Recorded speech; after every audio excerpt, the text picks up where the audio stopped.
Europe এবং America সেই ২০২৩ সনের পুরোটা সময় জুড়ে আওয়ামী লীগকে নানাভাবে বিপদগ্রস্ত করার জন্যে এবং আওয়ামী লীগকে নানাভাবে অপদস্থ করার জন্য যে চেষ্টা এবং তদবির করেছিল, অবস্থা দৃষ্টে মনে হচ্ছিল যে তারা গণতন্ত্রের জনক এবং জননী অর্থাৎ মা বাবা হয়ে গিয়েছে। বাংলাদেশের মানুষের অধিকার আদায়ের যে সংগ্রাম, সেই সংগ্রামের অগ্রসেনানী, একেবারে সম্মুখ সারির সেনানী হিসেবে ইউরোপ এবং আমেরিকা কাজ করে যাচ্ছে।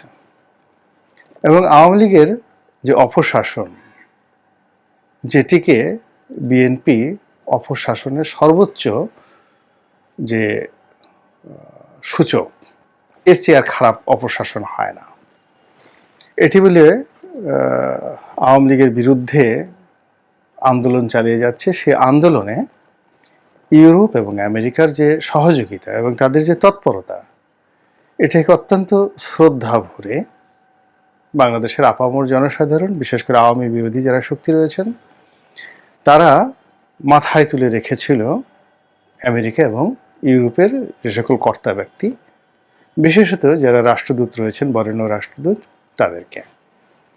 ফলে ব্রিটিশ রাষ্ট্রদূত, অস্ট্রেলিয়ার রাষ্ট্রদূত, ফ্রান্সের রাষ্ট্রদূত, ইউরোপীয় ইউনিয়নের রাষ্ট্রদূত, বিশ্ব ব্যাংকের কান্ট্রি প্রধান কিংবা বরেণ্য মার্কিন রাষ্ট্রদূত মিস্টার পিটার ডি হাস, যারাই ২০২৩ সনের ডিসেম্বর মাসের ১৬-১৭ তারিখ, ইভেন কি ২০ তারিখ পর্যন্ত বাংলাদেশের মাটিতে সবচেয়ে সম্মানিত ব্যক্তিদের অন্যতম ছিলেন। তো নির্বাচন হয়ে যাওয়ার পর পুরোটাই মনে হয়েছে একটা সাজানো নাটক। এই সাজানো নাটকে আওয়ামী লীগের সাবস্টিটিউট, সাহায্যকারী শক্তি, সোজা বাংলায় বললে আওয়ামী লীগের দালাল, পেইড এজেন্ট বা আওয়ামী লীগের লবিস্ট হিসেবে এই রাষ্ট্রদূত যারা রয়েছেন তারা কাজ করে বিএনপিকে ফাঁদে ফেলার চেষ্টা করেছে। প্রথম ফাঁদ হলো বিএনপিকে নিঃশর্তে তারা এই নির্বাচনে এনে জাতীয় পার্টির মতো একটা অস্বস্তিকর অবস্থায় ফেলার চেষ্টা করেছিল। দ্বিতীয় যে ফাঁদটি তারা পেতেছে সেটি হলো, যখন তারা দেখলো যে এই কাজটি তারা করতে পারছে না, তখন বিএনপি যেন ক্ষমতা আসতে না পারে, নির্বাচনে অংশগ্রহণ করতে না পারে, নির্বাচন নিয়ে তারা যেন কোনো অবস্থাতেই দর কষাকষি করতে না পারে, এজন্য পুরো বিএনপির যে নিউক্লিয়াস রয়েছে, রাজনীতির নিউক্লিয়াস, এই নিউক্লিয়াসটিকে তারা একেবারে ভেঙে চুরে চুরমার করে দিয়েছে।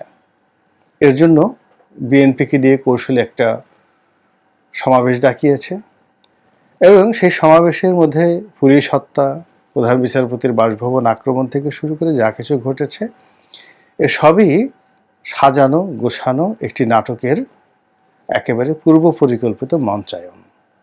এবং এই মঞ্চায়নের পিছনে ইউরোপ এবং আমেরিকার যারা কর্তা ব্যক্তি তারা ছিলেন। এখন প্রশ্ন হলো, তারা এত বড় বেইমানি এবং এত বড় মির্জাফরগিরি তারা কেন করল? প্রথম কথা হলো যে তারা কেন করবে না। আপনারা কি জানেন যে এই বাংলাদেশে প্রায় ৩ থেকে ৪০০ বছর ধরে আমাদের যে উপকূলগুলো রয়েছে সেখানে যারা ডাকাতি করত তারা কারা? অর্থাৎ মুঘল জমানা থেকে শুরু করে একেবারে ইংরেজ জমানার আগ পর্যন্ত, লর্ড ওয়ারেন হেস্টিংসের আগ পর্যন্ত, এমনকি ক্লাইভের জমানাতেও এই ডাকাতিগুলো প্রবল বেগে চলত। কারা করত? এই যে এখন খুব বড় একটা দেশ নেদারল্যান্ড, সেই ডাচ জলদস্যুরা আসত। পর্তুগাল, সেই পর্তুগাল তখন পর্তুগিজ যে জলদস্যু তারা সেখানে ডাকাতি করত। ফ্রান্সের যারা এই যে এখন সুসভ্য জাতি, এদের একটা বিরাট পাইরেটস গ্রুপ ছিল যারা এখানে ৩ ভাবে কাজ করত। এক গ্রুপ ব্যবসা বাণিজ্য করতো East India Company of France, আর একটা গ্রুপ এখানে ভাড়াটিয়া সৈন্য হিসেবে দেশীয় যে সকল রাজা নবাব ছিলেন তাদের অধীনে চাকরি করতেন। যেমন নবাব সিরাজউদ্দৌলার একজন ফরাসি সেনাপতি ছিলেন শিফরে। এর বাইরে আর একটা গ্রুপ, এরা করতো কি, ডাকাতি করত, একেবারে রীতিমতো ডাকাতি করত। তো এই ডাকাতের রক্ত যাদের মধ্যে আছে শত শত বছর ধরে, আপনি তাদের কাছ থেকে আর কি আশা করেন? আবার আমেরিকা যদি ধরেন, আমেরিকায় কোনো ওইরকম ভালো রক্ত, যেটাকে ব্লু ব্লাড বলা হয়, এটি নেই বললেই চলে। এটা একটা ব্রিটিশ কলোনি ছিল এবং ব্রিটেন সারা দুনিয়া থেকে তাদের যে সকল অপরাধী কুখ্যাত লোকদেরকে নির্বাসনে পাঠাতো এখানে, আর এখানকার বিশাল ভূমি চাষাবাদ করার জন্য আফ্রিকা থেকে জোর করে তারপরে বিভিন্ন কালো মানুষদেরকে এখানে তারা এনে আজকের এই ব্ল্যাক সোসাইটি গড়ে তুলেছে। আর তৃতীয় আরেকটা গ্রুপ ছিল, সেটা হলো জমিদার শ্রেণী, ইংল্যান্ড থেকে, আয়ারল্যান্ড থেকে, ফ্রান্স থেকে, এই ব্রিটিশ রাজপরিবারের যে সকল সদস্য রয়েছে বা দূর সম্পর্কের আত্মীয় রয়েছে, তাদেরকে বড় বড় জমি জায়গির দিয়ে তারপরে আমেরিকাতে তাদেরকে পাঠানো হয়েছে। এবং আমেরিকার যে প্রথম কয়েকজন প্রেসিডেন্ট এবং স্বাধীনতা আন্দোলনের যাদেরকে জনক বলা হয়, এরা সবাই এই পরিবারের সদস্য। জর্জ ওয়াশিংটন, অ্যাডাম স্মিথ, এরা সবাই কিন্তু এই ব্রিটেন থেকে যে কোনো কারণে তারা এই রাজপরিবারের সদস্য বা দূরবর্তী সদস্য বা অভিজাত শ্রেণীর প্রতিনিধি হিসাবে তাদেরকে পাঠানো হয়েছিল বা তারা নিজেরা গিয়েছিলেন সেখানে ব্যবসা করার জন্য। এদের সিগারেটের ব্যবসা ছিল, মাদকের ব্যবসা ছিল এবং আরও অনেক ব্যবসা, আফিমের ব্যবসা ছিল। শুধু তাই নয়, তারা সেই ব্যবসা কেবল আমেরিকাতে করতো নয়, তারা চীনেও এই বিশাল ব্যবসা তারা পরিচালিত করত। এমনকি জন এফ কেনেডি, যে কেনেডি পরিবার কথা বলা হয়, প্রথম মহাযুদ্ধের আগ পর্যন্ত তাদের দুটো মেজর ব্যবসা ছিল, একটা হলো আফিমের ব্যবসা আর একটা ছিল এই শেয়ার মার্কেটের ব্যবসা। তো আপনি বুঝতে পারেন যে আমেরিকান যে society, now it's called as a plastic society.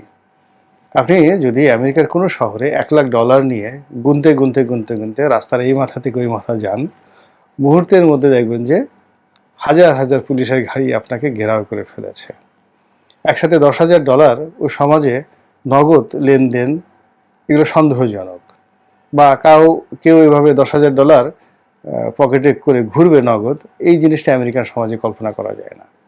সেখানে পুরোটাই তারা ক্রেডিট কার্ড নির্ভর এবং সেখানে সুদের ব্যবসা, ঋণ এবং সারা দুনিয়া থেকে অর্থ এনে সেখানে ভোগবিলাসের একেবারে উন্মুক্ত একটা মঞ্চ তারা তৈরি করে রেখেছে। তো এই কারণে কি হচ্ছে, ইউরোপ এবং আমেরিকা এই বাংলাদেশের সাথে যত সম্পর্কের কথাই বলে, এই কোনো সম্পর্কের মধ্যে নীতিও নেই, আদর্শ নেই। সব কিছুর মধ্যে রয়েছে দস্যুবৃত্তি, বেনিয়াগিরি এবং প্রভাব বিস্তার করে এই অঞ্চলকে অস্থির করে যদি কোনো যুদ্ধ বাঁধিয়ে এখান থেকে অস্ত্র বিক্রি করে অর্থ উপার্জন করা যায়, এইরকম একটা ফন্দি ফিকির।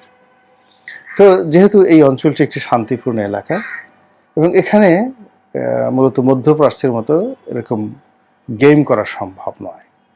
আফগানিস্তানের মতো রাতারাতি এখানে অকুপাইড বা অকুপেশন বা দখলদারিত্ব, এই জিনিসগুলো সম্ভব নয়। ফলে তারা এখান থেকে বিভিন্ন ওসিলায় ব্যবসা করতে চাচ্ছে এবং তারা সেই ব্যবসা করে যাচ্ছে। এবং এই মুহূর্তে প্রায় $5 বিলিয়ন, 50,000 কোটি টাকা বা তারও বেশি সমমূল্যের একটি ব্যবসা নিয়ে ইউরোপ এবং আমেরিকা রীতিমতো আওয়ামী লীগের পেছনে ছুটছে। এবং আওয়ামী লীগ বিভিন্ন সময় বিভিন্ন দেশি বিদেশি চক্র দ্বারা নির্যাতিত হয়েছে, নিপীড়িত হয়েছে, ঠকেছে। এমনকি বঙ্গবন্ধু যে প্রাণ দিয়েছে, এটির মধ্যেও সবাই বলে ভারতের এবং আমেরিকার হাত ছিল এবং সেই কানাডারও হাত ছিল। এবং দেখেন বঙ্গবন্ধুর খুনিরা এখনো কিন্তু কানাডাতে রাজার হালে রয়েছে, লিবিয়ার হাত ছিল এবং এই জিনিসগুলো সব মিলিয়ে একটা চক্র কাজ করেছে। তো এই সকল দেশি এবং বিদেশি চক্রের সাথে লড়াই করতে করতে আওয়ামী লীগ এখন একটা পাকা খেলোয়াড় হয়ে গিয়েছে। এবং এরই প্রেক্ষিতে ডামি নির্বাচনের আগে তারা ঘোষণা দিল যে তারা 12টি খুব সুপরিসর বড় আকৃতির বিমান তারা ক্রয় করবে এবং ফ্রান্সের যে কোম্পানি, ফ্রান্স এবং ইংল্যান্ডের যে যৌথ কোম্পানি, সেই DC-10 কোম্পানি, এই কোম্পানি থেকে তারা বিমান আনবে।